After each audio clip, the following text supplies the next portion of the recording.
and welcome to the Untitled Basketball Podcast. I'm your host today. My name is Marcus Simmons, and I'm here with two other gentlemen. First up is my brother, Joey Simmons. What's up? Hey, how y'all doing today, man? Just feeling great. Ready to talk some basketball. It's bubble ball. And last but not least is the patriarch of our family, my pops, Joel Simmons. How you doing today? I'm good, man. It's a little warm. Other than that, I'm glad to see some good basketball. Basketball has been very good inside the bubble. It's a lot better than I thought it was going to be, you know. And you know something else? One thing, I don't miss those fans. All right. With that, we're going to start off with the Heat versus the Bucks. And what y'all think about the series so far? Like, I guess we go ahead and say it. We just seen the Heat and Bucks play, so it's 3-0. So do y'all think it's pretty much over with, or we can take out the brooms now? Oh yeah. Going on.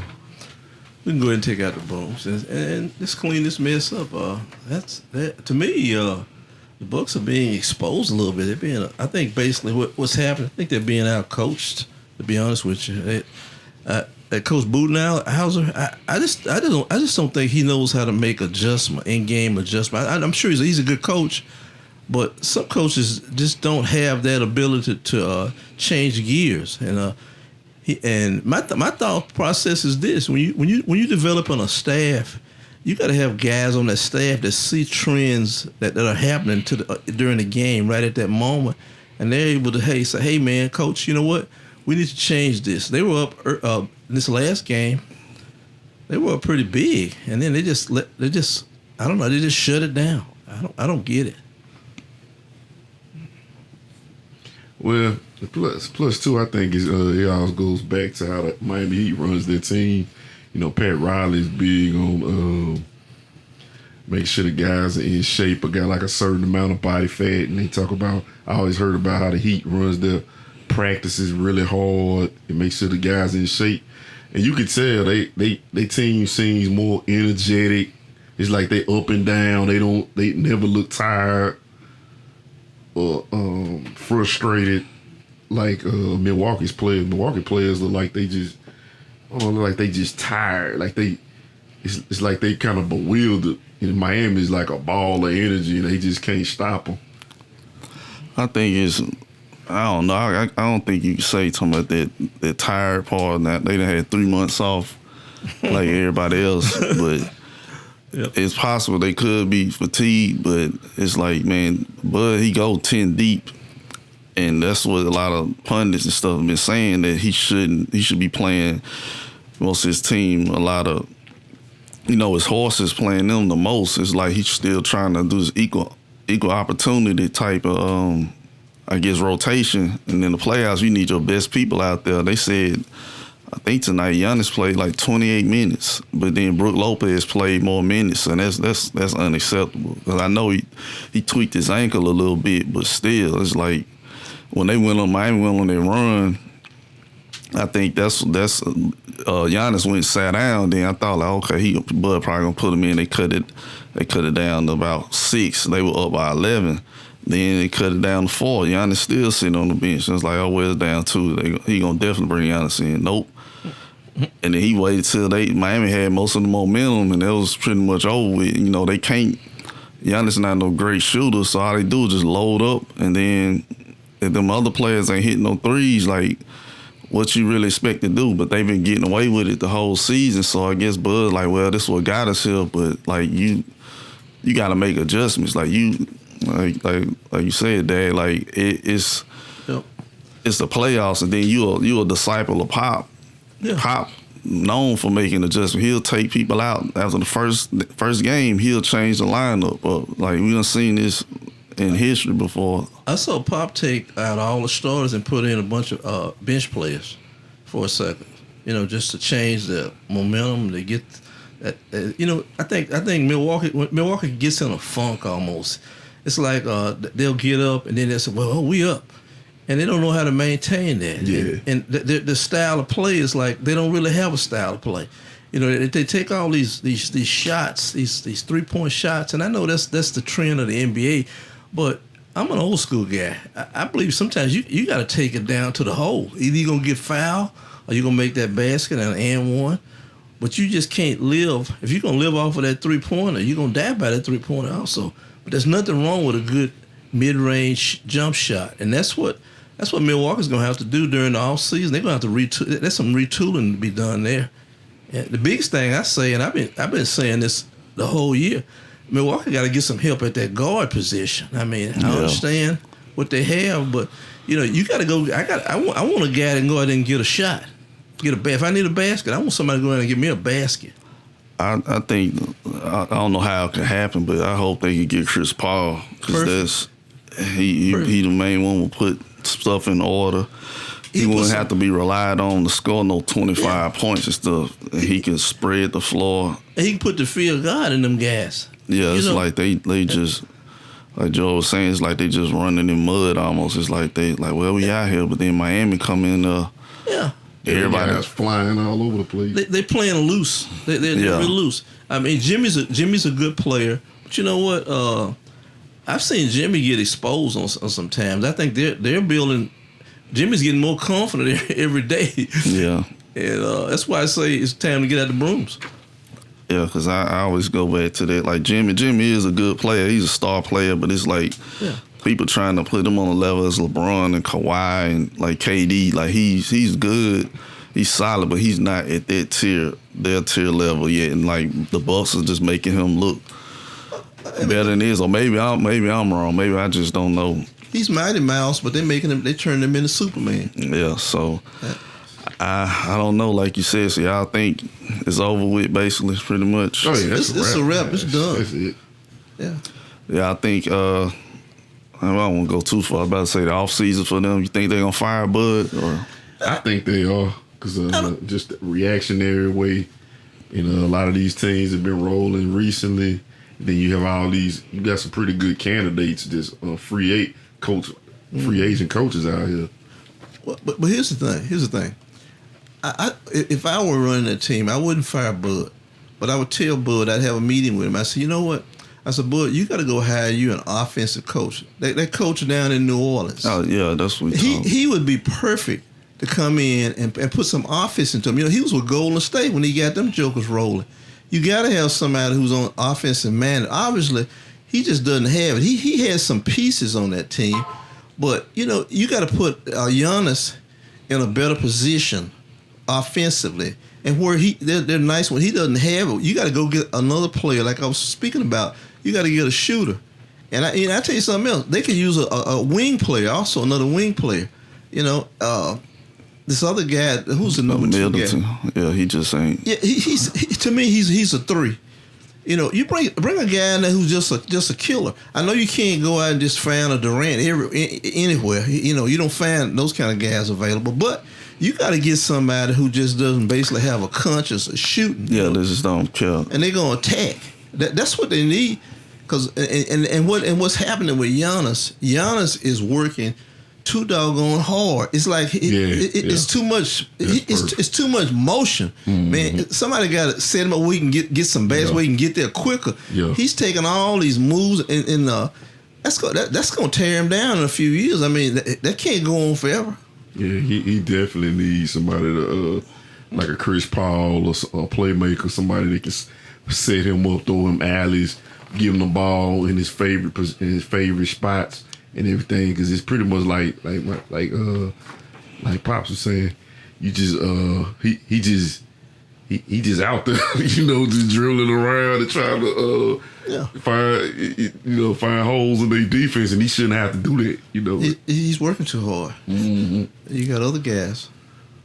Yeah, so shoot, with that, let's go ahead, since that series over, let's head on down to, we're going to go back a little bit. The Rockets and the Thunder. Rockets got out of that Game 7 by some of the hair on their chin, Harden chin, the big beard. Oh, you betcha. And he did the unthinkable, I guess, in a lot of people's eyes, and made the kind of game-winning block, but they still had a chance to lose. Yeah. Or I guess I say OKC had a chance to win, but like I heard Chris Paul say, the ref told him Last time he lost a game 7, he was the ref supposedly for the game.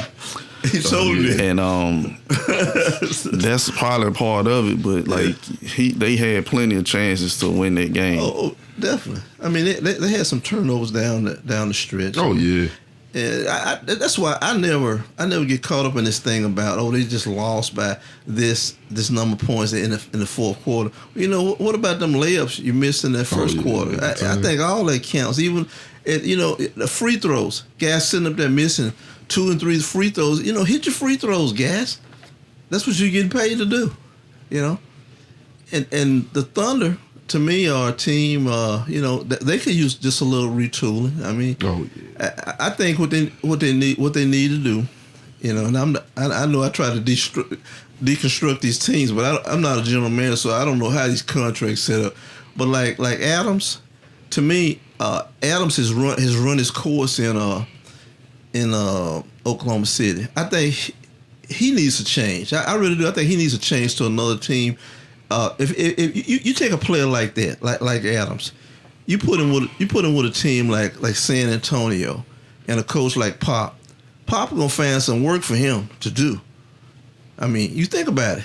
He's gonna get the best out of him. I think sometimes they underutilize him. You know, even in that game the other night, I just didn't. I didn't see where he was getting set up right or something. Even that last play, we talked about how they should have just let Adams dive to the basket. Nobody's on him.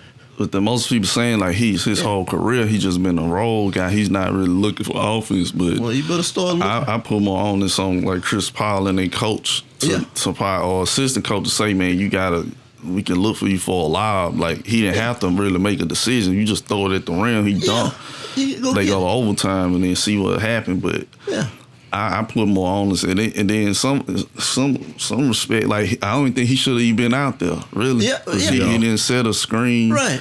Then he if you would have had that young guy, I can't remember his name, but I think his last name was Beasley. He was a left-handed big. Yeah. He was shooting threes early in the game. Then he's sitting on the bench. Now he's sitting on the bench when you need a shot. Like so, I don't know. Who inbounded that ball? It was Shea Gills. Like that's the other part too on the coach. Like he still, people forget he played in the playoffs last year. Yeah. So he's not technically a rookie of the playoffs, but he did. So, but he's still young. The dude probably like 20 years old. Yeah. I would have rather had Schroeder or Chris Paul inbound the ball. But why do you think them championship teams, they always got some old guy inbounding the ball? Because they've seen this before. They know I know what he's gonna do. And he's gonna get out. He's gonna make the right decision. If it ain't there, he calling a timeout. But I think what happens is now. Now I've watched basketball a lot, and I watched it back when people would say it was boring. They didn't play no defense and all this kind of stuff. Okay, but one thing I noticed about those older teams back in those days, they didn't have to do a whole lot of this calling all these timeouts and stuff. It's like those guys kind of knew, but that was a whole generation of players. A lot of those guys went to college 3 or 4 years. A lot of these young guys, I think they just really don't know situational basketball. Yeah, you know. And I think, and I tell you where it really shows up sometimes. If you notice these foreign players, how sometimes I know they're not the most physically athletic type players, but they'll know certain things to do. It's like they've been taught the game. Do you know what I mean? Instead of us, we play year round. We play basketball year round. When I grew up, they had guys playing basketball with coats on, and gloves playing basketball. But these guys, evidently, they've had a little study. They understand some of the little fine things of basketball. You forget about that. We don't sit down and read no book about running no pick and roll or what to do on timeouts and when you change your possessions in different situations. So I think that affects a lot of these games. They just don't know. Yeah. That's why I see like somebody like a Chris Paul.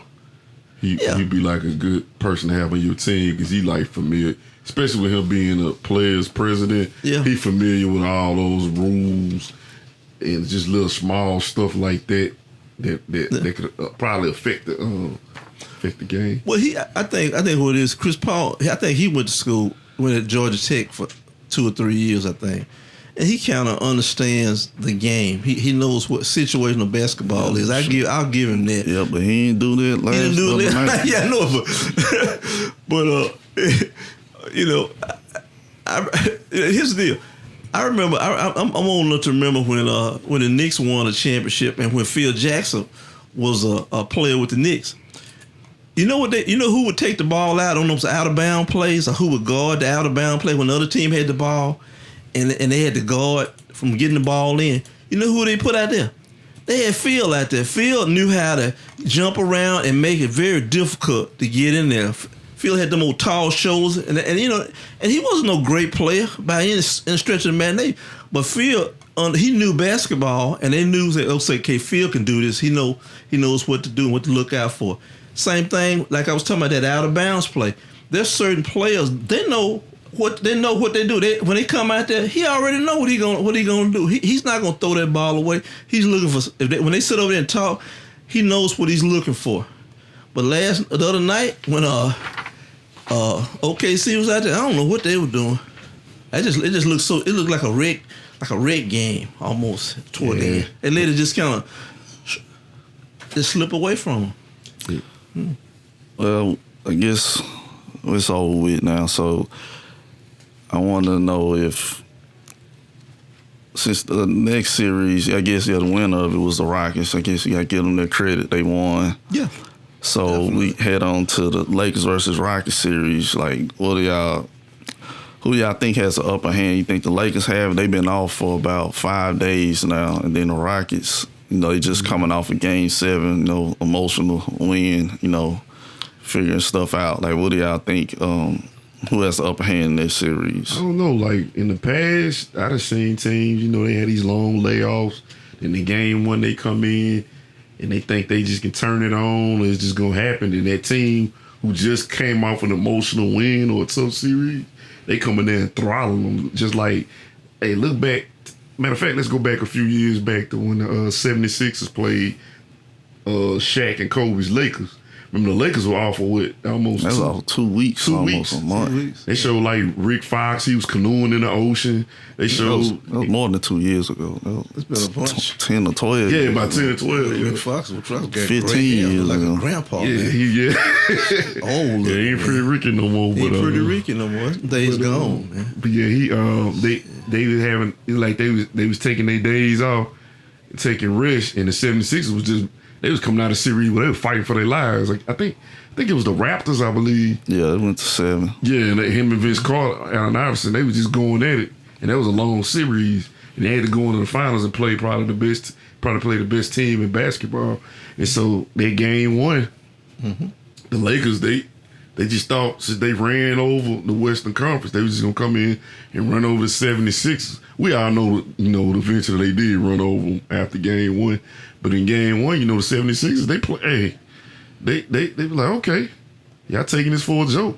I mean, that's the same thing could happen in this series. Fast forward, 12 years later, Lakers can come in here and play around, think, oh, we got Anthony Davis, he gonna take care of PJ Tucker, but not knowing, they just came off a big win a statement win against the OKC Thunder, and they can come in there and shock the Lakers and throw the series into a whole nother deal. Yeah, especially with the bubble, like ain't no most of the time in the playoffs. You like, oh well, they won 2 games, but they got to go to their house and their arena. Now ain't no home court advantage. They putting the team's logos and stuff on the court digitally. Them guys don't see that. They don't see none of that. We seeing it at home. Yeah. So they like, man, we just playing in the, basically in a rec or in college, some type of AAU tournament. So it ain't like, that's why it seemed like a lot of different bench players or so-called top players not playing playing better than they probably would in other games. But then it can go on the reverse. Like James Harden, he played terrible in Game 7. Yeah. There wasn't no crowd, there wasn't no nothing. It was just a game. Yeah. So it can kind of go in either way. It's like a lot of times, especially like, OKC, like that crowd, you hate, Golden State probably hate it going there because they loud and stuff. Yeah, like a college, the Lakers even more so. That's Hollywood.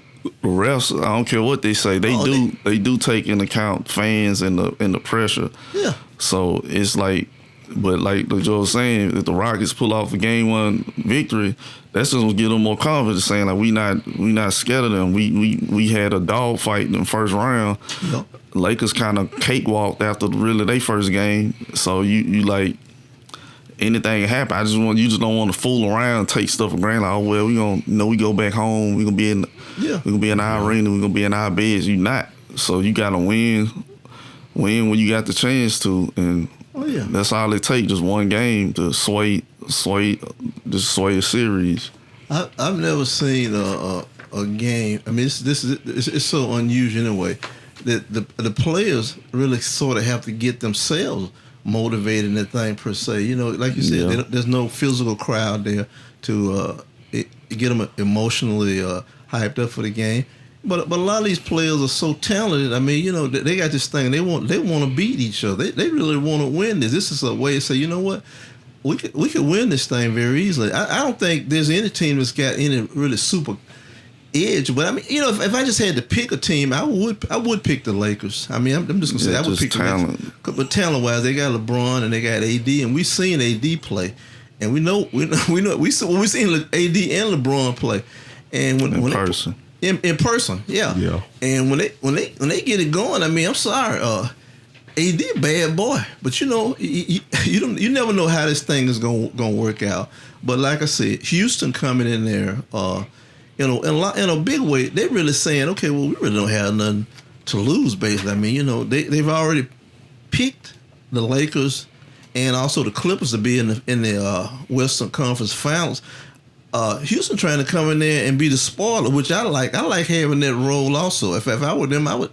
That takes a lot of pressure off me. I said, well, we can try anything there, and you know, and they basically playing with this little small ball, and you know, that's kind of an advantage from being from typical basketball playing that we know about. But with them, if they can make that work, make the Lakers work, and get out of their game plan, I mean, you know, it's possible. But I seriously doubt it that they could handle them in a 7-game series. I just think that's serious. I don't think they got enough firepower. Then you know the Lakers eventually, like just like they did with Portland, they gonna figure them out. I think it's just gonna wear you out of it, like physically, just wear you out. Cause like the Rockets could, not that they did it, they could kind of manage Chris Paul. He's 6 feet tall. You know, what's his Schroeder 6 feet tall, if that. Yeah. Shai Gilgeous-Alexander, he's 6'5", but he probably weigh about how much I weigh. He weigh like 107 to 160. Yeah. But LeBron, them some big booties. And like you ain't gonna just oh well, we just gonna load up. LeBron done seen this since his whole career. He know people gonna load up. He's like, okay, I'm gonna come from this angle. Yeah. And he a better shooter, kind of what you give him credit for. And you know, we just gonna see. But who do y'all? So I guess predictions. Like who do y'all got for the series? For the series, what you mean? It's Houston and Houston LA? and Lakers. I'm gonna take LA 4-2. 6 games. Yeah, I think 6 games. I don't think it's gonna go 7. What you got, Joe? Yeah, I'm cheating off of our dad paper. I'm gonna go ahead and say the same thing. Lakers in 6, but I would at first I was gonna say in 5, but that'd be disrespecting like the James Harden as good as he played, as good player as he is, in Westbrook. So I'm gonna go ahead and say 6. Well, I'll be the center. Even though I ain't no Laker fan, I hate the Lakers. I'm sick of them. I do too. So I'll say I'll say 5 because I just think they probably will. Yeah. The Rockets probably can pull off the first game, but then LeBron always comes back. You know, I'm not I used to be a LeBron fan. I'm not a big fan of him no more. But LeBron gonna study this game. Then he gonna come back with some other, you know. So okay, he gonna come with some other wrinkles. So, okay, I'm gonna figure this out. And then I think with LeBron, with that influence on the team, he gonna tell more of an influence saying, "Hey man, we got to go small," and they'll make Anthony Davis play center. Yeah, like I know he told me he don't want to. If he plays a 5, it's pretty much it's done. Nobody can handle him because he can still cover Tucker and get back. Yeah, I don't want to go at him. Yeah, so. Shit. That's what I think. I think in 5. Like even though I'm not, you know, I hate the Lakers, but I'm not a Lakers fan, but I'm a realist. Yeah. Yeah, when it come, and at the end of the day, it come down to talent. You can have all the, you can have the best schemes. Yeah, they got this. They got to have too much firepower. If they got two of them guys rolling, it's tough, man. If they got two, and then if Kuzma, I don't know what Kuzma. I think Kuzma takes a vacation during. I'm not sold on that cat. Yeah, to me he's a number 4 guy. Yeah, on the team. He ain't no number 3. Yeah, he kind of like somewhere like Golden State where he just come off the bench and play probably a couple minutes with Clay with that second unit with Clay. He'd probably be dynamite. But like if you depending on him.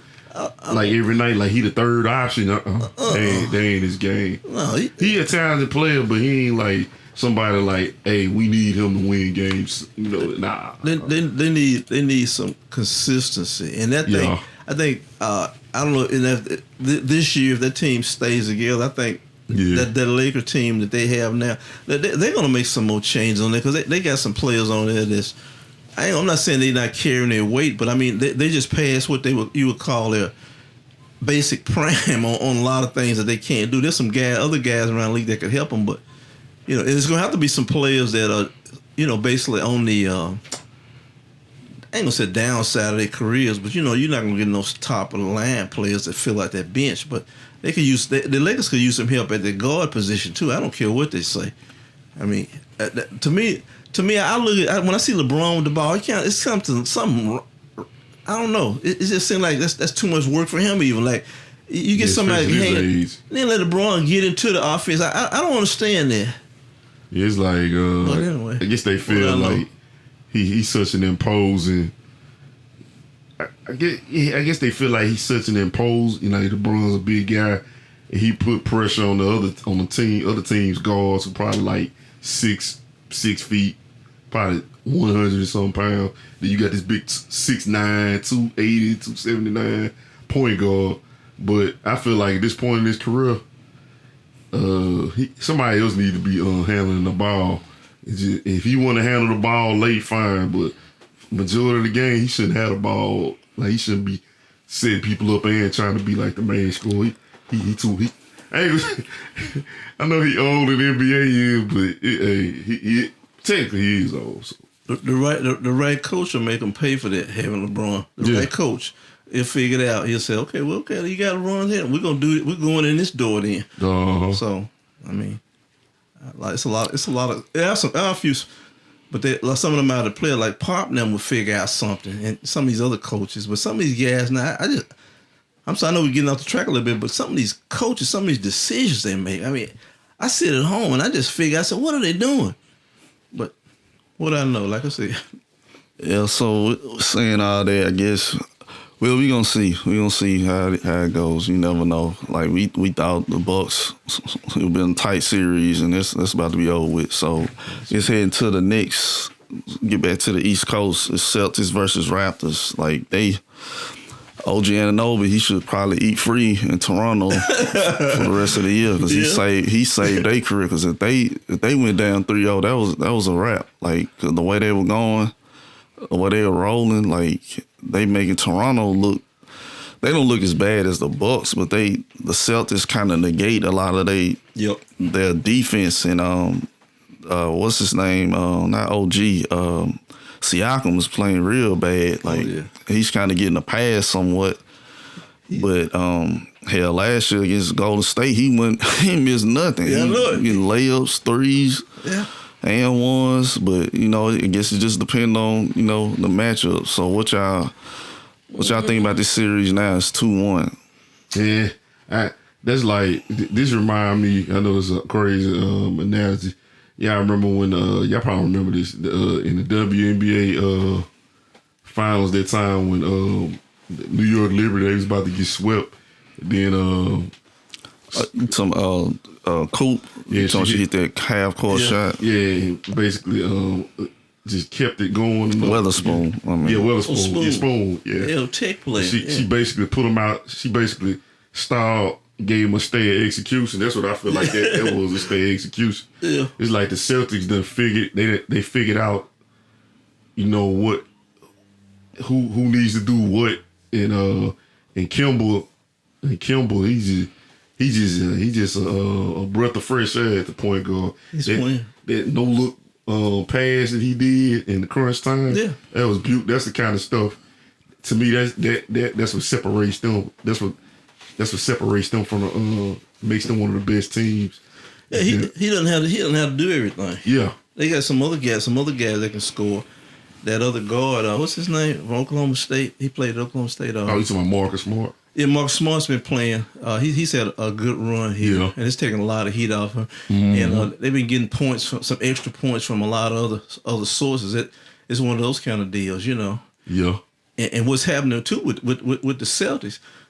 The Celtics basically they had that game under control, and they sort of just let it kind of slip out. Yeah. They snatched defeat from the jaws of victory. Mm-hmm. So and I when I was watching the game, I just thought about it. I said, well, that game that's a wrap, and I just couldn't believe that the way these guys play sometimes. I mean, I'm talking about. They're pros, and they've seen this before. Some of this, and I know they practice some of this stuff, but that was just some bad defense on there. Yeah, he admitted to it. Goodness. What's his name? I can't think of the boy name. The guard. Mm-hmm. He said that was his fault. He overhelped. Like he didn't have to. Like fine if they had got the layup, I think it wouldn't have been tied up. I think it would have been tied. Yeah. But I guess the stats were like, well, OG really ain't no knockdown shooter, but he's still an NBA player, and it was a corner three, the shortest three on the court. So he didn't have a chance of thinking about it. He just caught it and shoot it, and he had a good quote saying like he didn't shoot the miss, like so he wasn't. That's because he looked pretty calm after he made it. And people saying why he wasn't screaming, and most players do all that. So I don't like that, but he had a good look. He had a good long look at it, and that was just like I said, that was just a slip up. Yeah, and I think the next game, Boston probably gonna try to blow these guys out by about 40 points. They want to be about 40 in the third quarter. Yeah, that's what I want to give them no hope. Yeah. Don't try to make it close. And then what's impressive too, Boston missing Haywood. Mm-hmm. Haywood. And he's another good good ball handler. Yeah. And just another guy. You can't. I wish they wish they had Haywood right now. That's all they need. Just somebody like, well, okay, this stuff breaking down. Let me go do something. That's all they get a shot. Kind of need a combo guard, which the Bucks might want to look into that. I don't know how. Yeah, and he's from Indiana. He'll fit in just perfectly. So, but get back on topic. Like I think it's really like the Celtics have really been handling them like these entire series. Like you kept thinking like, oh well, we saw the Raptors what they did to Brooklyn, and what they done in the bubble so far, and you just thought like, oh they're gonna keep doing it. But when you think about it, it makes sense. What's his name? They guards and they forwards. Them some big dudes. Them dudes, Tatum 6'8", 6'9". The other, what's the boy name? I don't forgot his name. You talking about? I know you're talking about the guy from. He played at Duke. I ain't played. No, that's Tatum. But anyway, Brown. Brown. Oh, Brown. Okay. There was some big guards and like. Big man. They can switch out and that length, Siakam a lot of times he's super long, but to Tatum, he like, well, we about the same height. Yeah. And Van Vliet and them, they can't, they small, so. Yeah. They got the Kimba, Marcus Smart big too, so it's kind of negating. Yeah, that's what it is. They kind of negating a lot of that trickery, they'll get off and get layups and they're not hitting their threes. That's what I was talking about. Marcus Smart has played a lot, very good series. Yeah, and he been shooting threes. He been shooting threes, and he playing good defense. He hustles like that, and that's a big part of that thing too. When you got some guys they're good players, they're good hustlers, but when they get in the playoff, they kind of turn up just a little bit more. Like that's everything Marcus Smart's been doing has been a total bonus to those guys. I mean, that coach got to be pleased. Yeah, because that's another person. Like I ain't trying to tag. Well, I don't care. I ain't trying to tag Jimmy, but it's like they keep saying Jimmy. Oh, he plays hard. You got to play the level of Jimmy. Marcus Smart played just as hard as Jimmy Butler, but I never heard him. Russell Westbrook play hard. Westbrook don't never. LeBron play hard. Yeah, play hard. You know, Anthony Davis play hard. Yeah. A lot of players play tough, but they don't never say, "Oh, well, you know, I'm a hard worker. I do this." They just go out and do it, and you see it for yourself. Like, that's what kind of get annoying after. Did you ever hear? A while. You ever hear Kobe say, I play hard"? Yeah, Kobe ain't never say Kobe go out there and execute cut your people. He cut that. I mean, that's what he was an assassin. Kobe get up by 4, and you remember? So I'm trying to go by 10. I'm going by trying to get 12. I want to get up by 12, and that's the mentality you got to have about this stuff. I like Jimmy. Jimmy's a good player. I like Jimmy. I don't put none of them players down because I love to just play one NBA game, and that'd be my career. But the thing is, Jimmy is caught up. He got caught up in this thing, the same thing that talking about Paul George. Paul George did. When all of a sudden somebody decided, well, Paul George is a superstar. Let a superstar let a player become a superstar. Don't somebody sit there and just designate him as a superstar. Say he's a superstar now, and then the fans at home, the true fans, they know. But I guess going with that, like, what do y'all see? I think it's a toss up in this series, or is it? With the Celtics, you think they're going to finish them off next game? The Celtics going to finish them guys off in the next 2 games. What are they up, 3-1? Nah, it's 2-1. 2-1? They'll finish them off in the next 2 games. Yeah, because I figure they like, y'all, we let them get away. We going to show them. Now, they play tomorrow night, right? Okay. They probably going to blow them guys out because Siakam, I think he's almost kind of like, he's sort of like he's lost almost. Like, you know how you have your big brother there with you? You go in a certain part of town, you got this big brother, which you feel a little more confident. I think what's happening with him, he could use some more help, and he, like you said, he's probably just like him. He's probably a number 2 guy, wouldn't you say? Yeah, I think so. I mean, he's a good player. Yeah, and he's still young. See, that's the thing. He's a young guy. Yeah, he just hey, sometimes this ain't your series. Yeah, he just ain't your time, man. Yeah, and sometimes that's a bad matchup for them, man. You know. Yeah. Boston got a lot of athletic players, man. I think they need to get Marcus Gasol on the block. Like, that's their only weakness. They don't have no real bigs. They have Tice. I think that's his name. He's not. They say he's 6'8". So I would be trying to switch up. I know they play 4 out. I guess 5 out really. Mm-hmm. But I have to like throw some jabs in there to beat them up a little bit. Yeah. Just I don't know. That's what I would try to beat them up somewhat. I know Mark. He probably don't. I don't know if he don't want to do that, or even like Ibaka. But I say, man, we got to throw some haymakers to try to slow it up or do something to discourage them, and maybe you gotta make them feel uncomfortable. Yeah, it's like they just playing like how they want to. They getting these easy dunks and stuff, and like these guys. I'm sorry, in old days, a guy during the playoffs, if a guy drove down the lane, he was taking his head into his hand because them guys would put you on the floor. But now see people say that, but like ain't nobody in the paint, so really. Yeah. It's wild. Strategy wise, the centers now they at the 3-point line, so then that center got to guard him out there. So he ain't really no. Yeah. Unless you like Andy Davis can move and get there and help side and block. So a lot of times they can't even. They trying to negate the centers now. It's like, well, we gonna have our center just doing DHOs with dribble handoffs. Yeah, but so that mean they defender can't be in the paint. So a lot of times it's kind of reversed. That's why I'll get back on topic. But like that's why I think like Luka have 15 to 16 rebounds, or even Russ will have all them rebounds. Yeah. Hell, the guards in the paint. Yeah. So it ain't no big shock that they'll have more rebounds if they closer to the rim and the center. There's nobody to contest with them. Yeah. I mean, to be perfectly honest with you, there are a lot of teams that could, you think about the way that they play. Some of their lesser players can come in and get 5-6 rebounds. To me, that's not really a hard thing to do. I mean, Yep. I mean, look at just like Boston. Boston have some players. Some of these players, I'm not too familiar with some of those players on their team. Some of these guys come in getting 11 rebounds. I didn't know who that was. Yeah, they got a lot of them on the team. They got a lot of them. They just fall into that little role. They basically got a lot of wings. A lot of wings. That's it. And but let's go and head on, I guess, to the last series, Clippers versus the Nuggets, and Clippers kind of extinguished them quick. Like I wasn't really shocked by that because that was a crazy series between them and the Jazz. Them dudes, they point guard, he scored 50 points twice in the series. Yeah. Then he almost blew it. Yeah. They get the ball, then they try to get a layup instead of just holding it.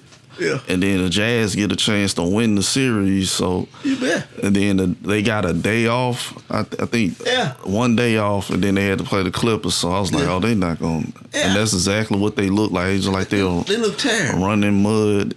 What's his name? Jokic already ain't the most athletic. And then, if he tired too, like he ain't giving you too much effort. It was like he was just letting people go by. Oh, man. And then it's a big difference when Kawhi guarding you and Donovan Mitchell guarding you.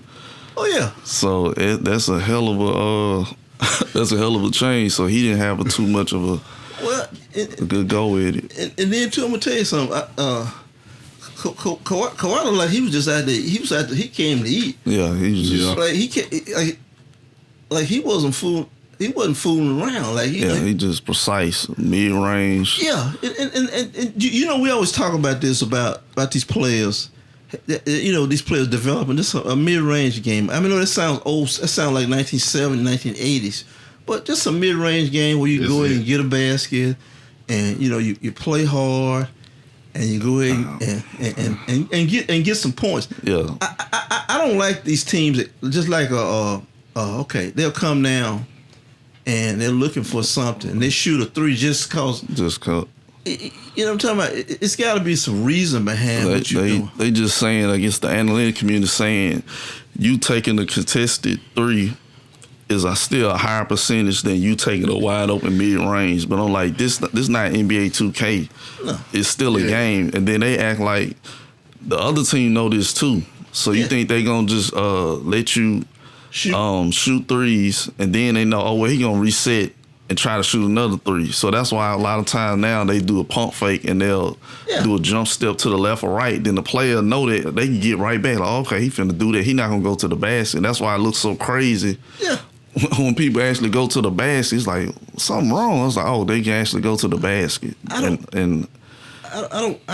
like the way some of these teams play. Like they it's almost like they've taken every other part of the game of basketball that you've learned when you was in elementary school. They've taken all that away, and all you can do now, like you said, those little handoffs, and some guy 6'10" out there shooting 3-pointers. I mean, I just don't. I don't believe in it. I guess I'm an old guy. I just believe in some things are just basic.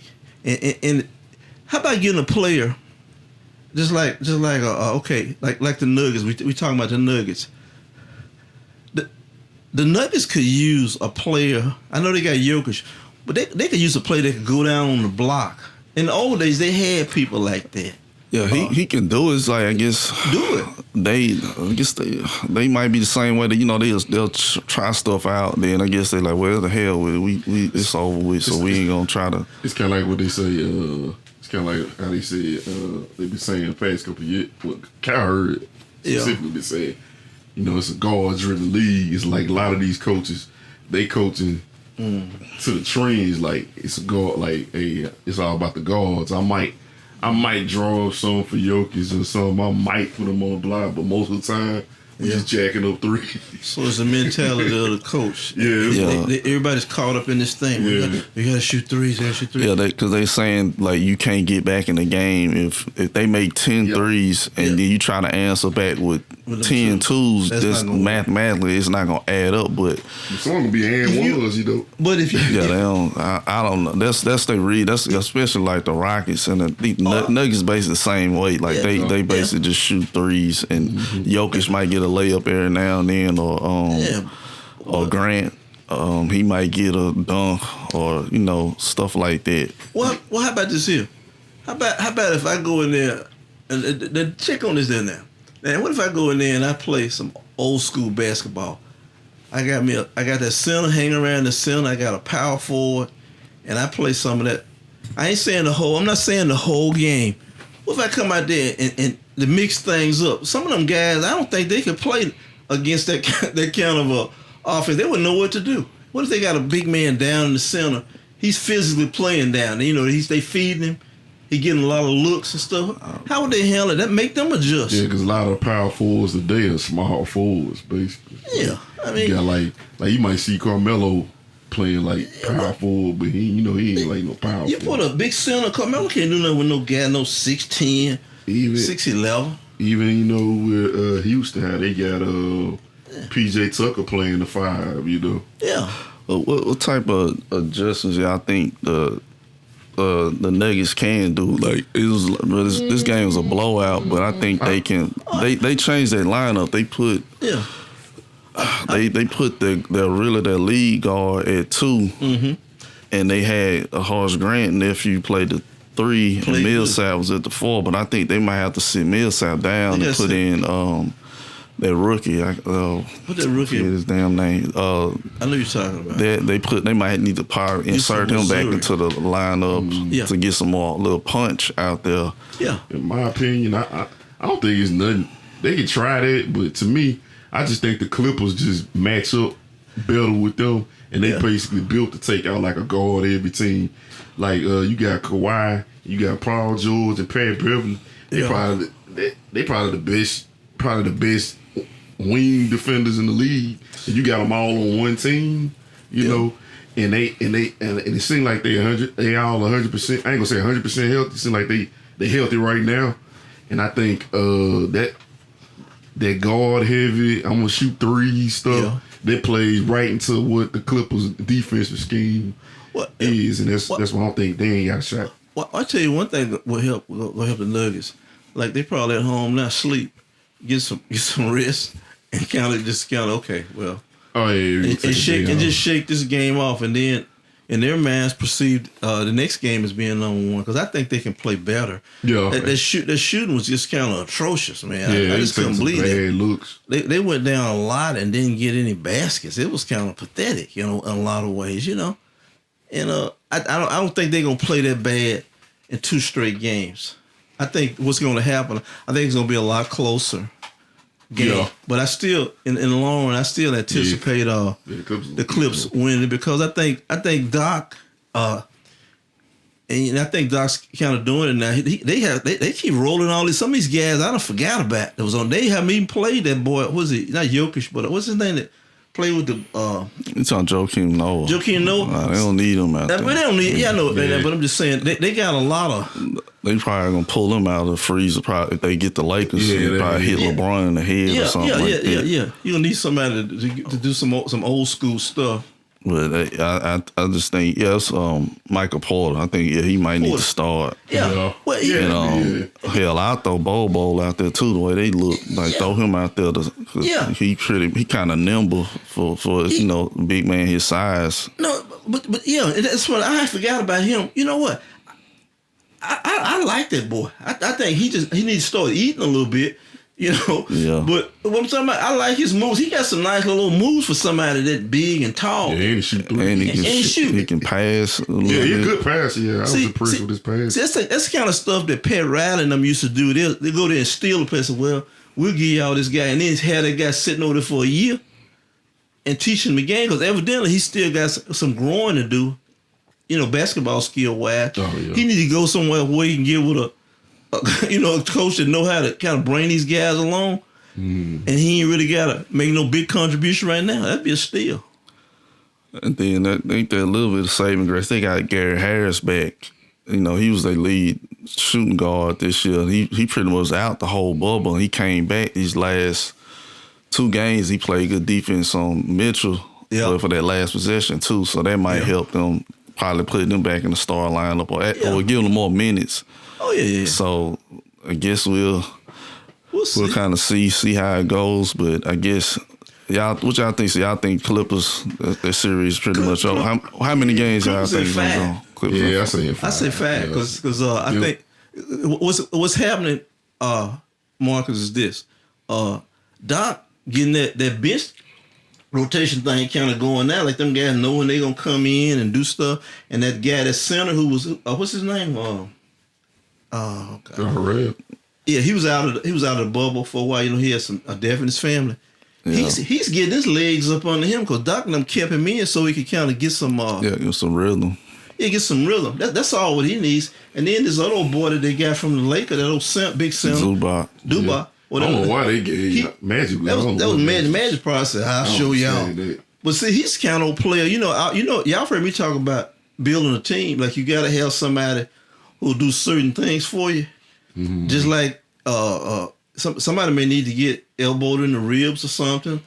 I'm pushed around. If they roughing up your top offense player, you got to have an enforcer. He kind of remind me of Tim Miles golf in a way. Like he a big. He ain't like Shaq or nothing. But he can throw him out there. He's rough. Like what I'm talking about. He ain't really refined. He can score, but he's kind of a little rough. Like he could have an accidentally hit somebody or something. Sometimes you need them kind of players going in, and when things getting kind of sticky, coming in kind of loosen things up, you need that.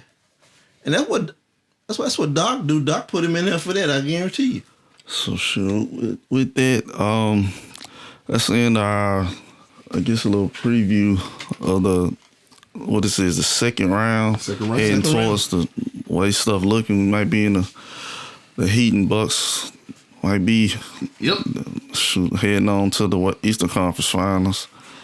And I guess I'll just say, I have anything else I want to add? Or the Clippers, I was kind of down. I was kind of like, I ain't buying their hype. But now, I think they it's coming together what they was trying to achieve, what they signed, basically why they brought all these players here. It's finally materializing, and that could be a big problem. Oh, that's what I'll say too. Montreal, he won 6th Man of the Year. So he did. Yeah, so that's a good look for him. Yeah, and he was a throwaway in the damn trade for Chris Paul. They kind of, I said they didn't know if they was gonna keep him. So I guess sometimes you get lucky too. It ain't just about precision. But he played good last year in the playoffs against Golden State. On every team, I don't care what kind of team you get, you got to have a player that's hungry, that's trying to make the team, that say I ain't got nothing to lose.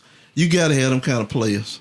I mean, y'all heard me talk about building a team. You got to have some young players. You got to have, like you said, like Harold. That he's hungry. Yeah. He probably saying, well, they don't think nothing of me.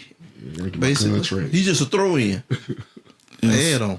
So I guess with that, we're gonna say peace out. I'm Marcus Simmons on behalf of my brother Joey, my pops Joel. Also, make sure you check us out. I guess on my Facebook page, Marcus Simmons. Right now, we kind of winging it, so we gonna try to get everything organized and have a working title. Yep. And get everything set up to perfection. That's and right. Hopefully anybody listening, I appreciate y'all and thank you. All right. Yes, sir. Good night. That's pretty good.